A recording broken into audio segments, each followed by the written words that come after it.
সয়াবিনগুলো ভিজিয়ে নেব, একটু নরম করে সেদ্ধ করব, কেননা ওটা তো আমাকে ম্যাশ করতে হবে। তাই সয়াবিনটা গরম জলে ভিজতে থাক, ততক্ষণে আমি একটু আদাটা গ্রেট করে নেব।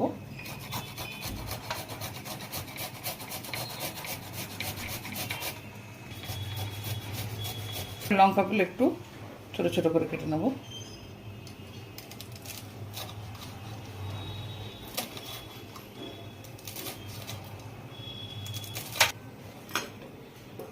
কাজু কিশমিশগুলো ছোট ছোট করে কুচিয়ে নেবো আমি।